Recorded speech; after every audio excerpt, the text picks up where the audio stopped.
and here's my theory, and I could be completely wrong, and the internet probably gonna destroy me for this, but I think women that have more than 2 baby daddies usually have some sort of mental illness. Really? Yeah, because you're getting genetically modified too much.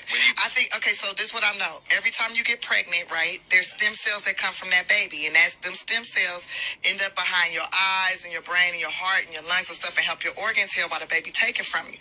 And those stem cells will always stay with you, right? So that means that man is always in you. And that is why the Bible says you will only desire your husband, correct? This is why you got to use condoms.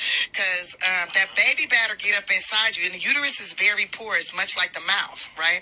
So when anything goes up in there, it automatically, the uterus starts to absorb it. It starts going through the vaginal walls and all that. And the blood, it gets into the bloodstream, right?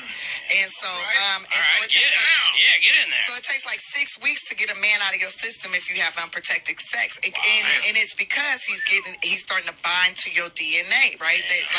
And that's why it's couples, when they be together too long, they start looking alike. You start looking like him.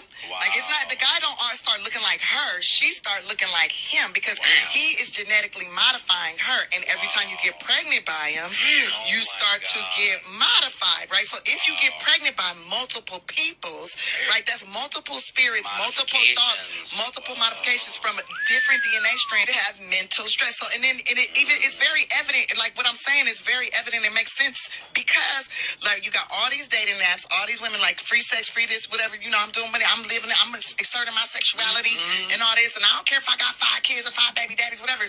Usually those bitches are mentally, they're struggling in so many different ways, not just financially, but also just like on where to focus, how to whatever, because you got too many different bloodlines in your life. Too many kids. I mean, you have mental illness. So that was my theory on sperm. That makes sense. That's very, and that's why that's why you have to use condoms, ladies. That's why you have to use condoms. We cannot genetically modify men.